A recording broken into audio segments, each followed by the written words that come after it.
Hola a todos, bienvenidos de nuevo a este canal sobre psicología y psicoterapia. En esta ocasión vamos a retomar los vídeos que os presentaba anteriormente, que tenían que ver con la ansiedad y con el trastorno de pánico, y vamos a, como os prometía, ir generando una serie de herramientas que os puedan ser útiles para abordaros a estas situaciones si vosotros estáis pasando por ellas. En primer lugar, vamos a recapitular un poco sobre qué es la ansiedad y qué son los trastornos de pánico. Como decíamos, el ataque de pánico es una activación importante y brusca del organismo en ausencia de estímulo externo que ocurre y en la que la persona empieza a tener una serie de sensaciones físicas que pueden llegar a preocuparle mucho. Entonces, entre estas sensaciones, lo primero que la persona siente suele ser una dificultad para respirar. Siente tensión en el pecho, la respiración se hace más acelerada, parece que no entra bien el aire, hay una sensación de presión, de asfixia, de ahogo. Por otro lado, también hay una serie de sensaciones que tienen también que ver con el pecho, pero más tienen que ver con lo cardíaco, ¿no? La sensación como de que a uno le puede estar dando un ataque cardíaco, con sensaciones de palpitaciones, de dolor en el pecho, de taquicardia. Toda esta serie de dolores y de tensiones que se asemejan un poco a lo que uno oye sobre lo que es un ataque cardíaco. Por otro lado, hay otra serie de sensaciones que tienen más que ver con lo digestivo, con el estómago, puedes sentir náuseas o presión también en la boca del estómago. La persona también puede tener sensaciones de inestabilidad, de mareo, hasta llegar incluso a perder el conocimiento.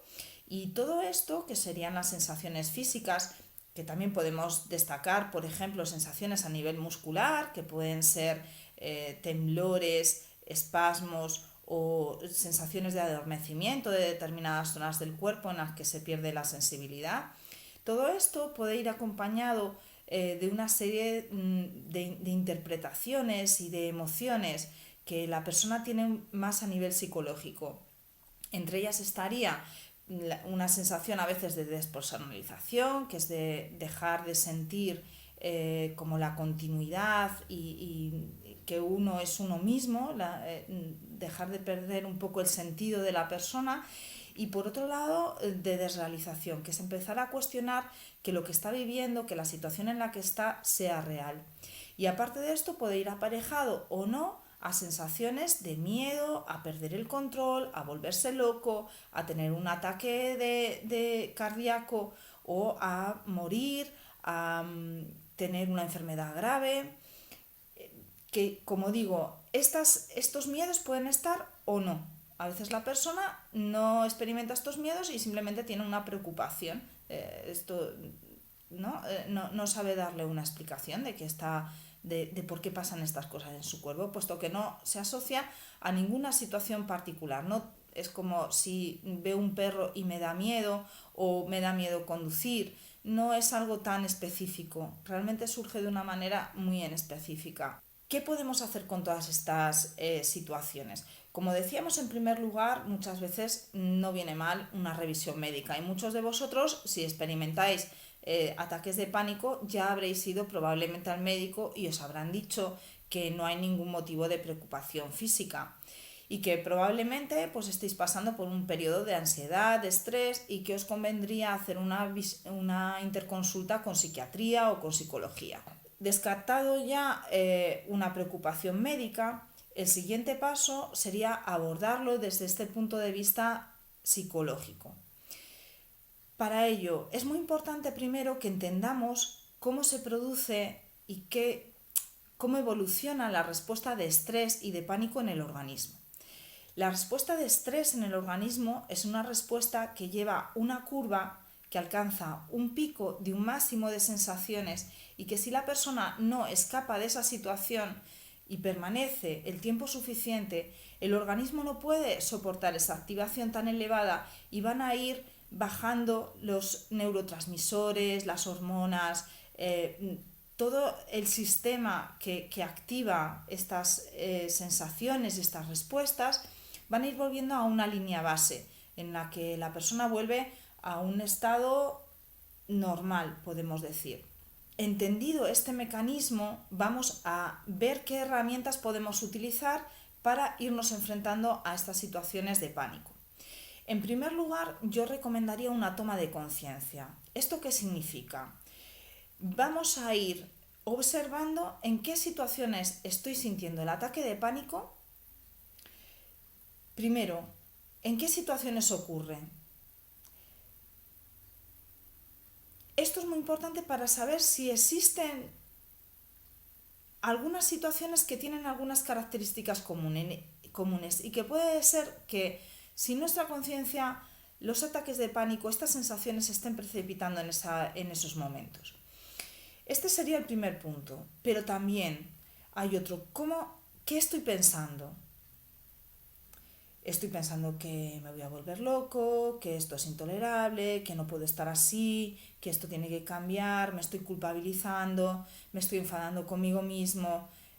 Aquí ya estaríamos no solamente en el pensamiento, sino en la emoción. ¿Qué emoción me provoca ese pensamiento? Y también qué hago. A veces será como sé que esto me ocurre cuando conduzco, pues evito conducir. Pero claro, en principio parece que estoy salvando la situación, pero por otro lado estoy generando un problema mayor, porque a lo mejor yo necesito coger el coche para ir a mi trabajo, o bueno, por supuesto queda perjudicado también lo que es a nivel de distracción y de ocio, en muchos aspectos. Si yo no puedo salir sola a la calle, no puedo ir a trabajar, no puedo ir a comprar, no puedo ir al cine, ¿no? Tiene un perjuicio muy importante. Entonces, en primer lugar estaría poder ver qué situaciones están dando, qué estoy pensando, cuestionarlas. En este sentido, para cada uno de vosotros van a ser aspectos diferentes. Luego, no puedo daros pautas comunes, pero, por ejemplo, uno puede pensar, tengo un problema de salud grave. Bueno, pero ya lo ha consultado con el médico, independientemente de tener ese miedo de tener un problema de salud grave, no hay nada objetivo que sustente ese miedo. Con lo cual, también cuestionarlo y ir poco a poco alcanzando la seguridad de que esto es una respuesta de estrés simplemente normal, que todo el mundo puede experimentar en un momento determinado, pero que uno por sus circunstancias particulares experimenta con mucha más frecuencia, pero que aún así va a volver a una línea base, a un estado normal y que no va a pasar absolutamente nada. Otro aspecto muy importante, algo que podemos utilizar para enfrentarnos a estas situaciones, es la respiración. Lo que pasa es que para poder trabajar con la respiración en estos momentos tenemos que haber practicado con la respiración antes. Todo el mundo tenemos momentos en los que nuestra respiración no es completa y a veces es muy frecuente y está muy relacionado con las situaciones que estamos viviendo, porque también la respiración es un modo de bloquear las emociones. Uno no se da cuenta, pero entonces permanece con una respiración muy corta, en momentos hay apnea o es una respiración demasiado agitada, y todo esto evidentemente no podemos separarlo muchas veces de lo emocional, porque precisamente en función de cómo respiramos, nuestro cuerpo es más capaz de sentir las emociones. O por decirlo de otra manera, por ejemplo, cuando nos dan un susto, uno se queda sin respiración, contiene el aliento, y es una manera como de colapsar el organismo, de contenerlo, por decirlo de alguna manera mejor explicado, y de esta manera no sentir. Desde niños aprendemos a contener las emociones, y la verdad es que en la vida en la que nos movemos, el contener las emociones ha sido algo muy importante. Vamos a volver en este sentido al trabajo que tenemos que ir haciendo con la respiración. Es muy importante que podamos hacer una respiración muy completa. ¿Qué significa esto? Primero, para poder inspirar tenemos que vaciar completamente los pulmones, y a veces es difícil que la persona vacíe completamente los pulmones. Entonces, para concentrarnos en hacer esos ciclos respiratorios en los que no haya apneas, sino que sea un ciclo continuo de inhalación, exhalación, vamos a concentrarnos primero en exhalar el aire. Entonces estaríamos haciendo algo como inspirar,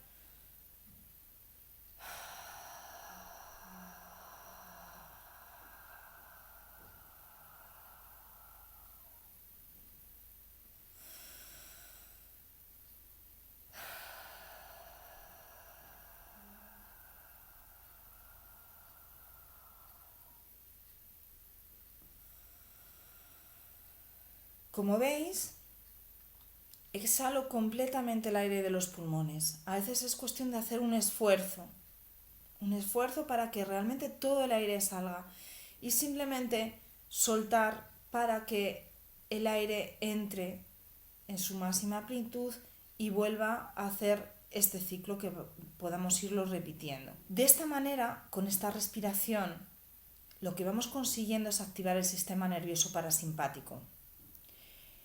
¿Qué significa?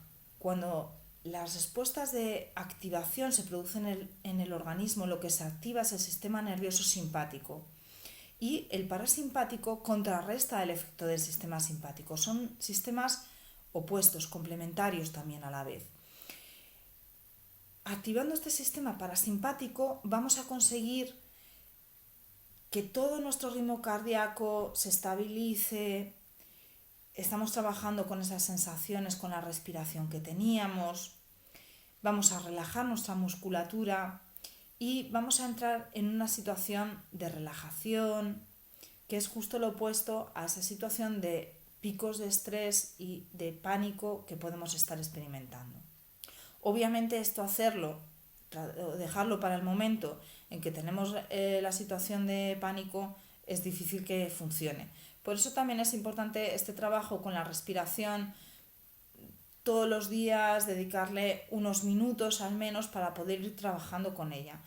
Poderlo hacer tal vez primero acostado, en una superficie, yo diría mejor en el suelo que en la cama, que es un poco más blanda y nos favorece que tengamos un poco más el eje de nuestro cuerpo sobre este suelo.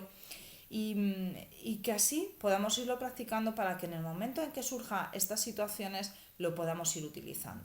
Por otro lado, aparte de esta estrategia que podemos utilizar, como veíamos, también es importante no escapar de la situación. Porque escapando de la situación lo que conseguimos es que el problema se agrave en vez de minimizarlo. Empezamos a tener miedo a tener estos ataques de pánico, aunque no nos vaya a ocurrir nada. Empezamos a tener miedo de que nos den en determinadas situaciones, que era en lo que consistía la agorafobia. En las situaciones en las que se da un ataque de pánico, el problema está que la gente empieza a asociarlo a situaciones en las que se pueda sentir incómodo o que no pueda recibir la asistencia que necesita. Entonces empieza a dejar de salir a la calle, a dejar de ir a espacios públicos con mucha gente, dejar de ir al teatro, dejar de ir a la iglesia, quien vaya a la iglesia, dejar de conducir, por ejemplo.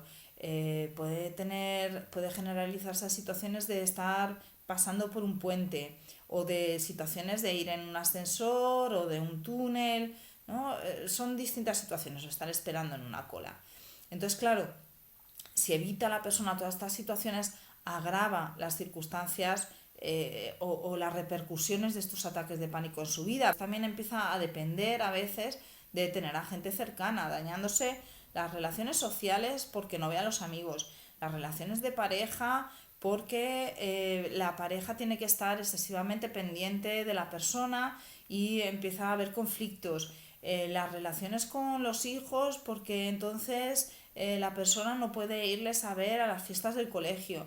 O sea, hay distintas circunstancias que pueden ser muy dañinas para la vida de la persona. En este sentido, claro, como decíamos, no escapar de estas sensaciones de ansiedad, saber que son simplemente ataques de pánico, que van a pasar, utilizar el trabajo con la respiración, concentrarse en hacer respiraciones muy completas, esperar a que la ansiedad disminuya para, si uno está en la situación, no escapar de ella, que uno alcance una situación de tranquilidad en esa misma situación, que tenga la capacidad de comprobar que no pasa nada, que el temor de volverse loco, de tener un ataque cardíaco, de morirse, no sucede ni va a suceder, y ir cada vez haciendo que estas situaciones y estos miedos vayan desapareciendo, por lo menos minimizándose para que no sean tan dañinos para la vida de la persona. Estas serían un poquito las estrategias que podéis ir utilizando. Están expresadas someramente, con lo cual entiendo que tal vez podáis tener dificultades para poder irlas abordando vosotros mismos. Tenemos que tener en cuenta que estas técnicas son herramientas que os pueden ser útiles, pero también cada uno de vosotros va a tener unas circunstancias particulares, unas dificultades emocionales diferentes para abordar este problema. Tal vez os sea difícil abordar algunas de las dificultades técnicas para llevar a cabo los ejercicios de la respiración o la relajación. Entonces, y dificultades técnicas a la hora de no escapar de las situaciones, porque uno puede escapar de muchas maneras, no solo físicamente, también puede escapar mentalmente y no estarse dando cuenta de ello. Y todo esto perjudica que podáis conseguir a lo mejor el objetivo que nos estamos proponiendo en este vídeo. Son dificultades normales, algunos os va a servir de más ayuda este vídeo, a otros os va a servir de menos. Son dificultades, como os decía, normales, que no tienen ninguna trascendencia, pero que puede requerir que os acompañe en la implementación de todas estas cuestiones una persona especializada. Buscad un buen psicoterapeuta que os pueda dar el apoyo suficiente para que vosotros os vayáis enfrentando a estas situaciones desde esa seguridad de que hay otra persona que está viendo cómo lo estáis haciendo y de cuáles son los obstáculos que os vais encontrando por ese camino, y además os dé el apoyo emocional y el sostén emocional necesario para que podáis ir atravesando todas estas dificultades. Porque lo que está claro es que son dificultades que tienen solución y que os podéis enfrentar a ellas de una manera mucho más sana, mucho más rica para vosotros, mucho más nutritiva, que es lo importante. Como siempre, espero que este vídeo os haya sido útil y os haya proporcionado herramientas suficientes para ir trabajando con las crisis de pánico que podéis estar teniendo. Si os han quedado dudas o tenéis alguna inquietud que ha quedado sin resolver, os animo a que podáis compartirlas y las tendré en cuenta para contestaros personalmente si tengo esa posibilidad, o para generar nuevo contenido que os pueda ser útil en el futuro. Y sin más, me despido agradeciéndoos la escucha.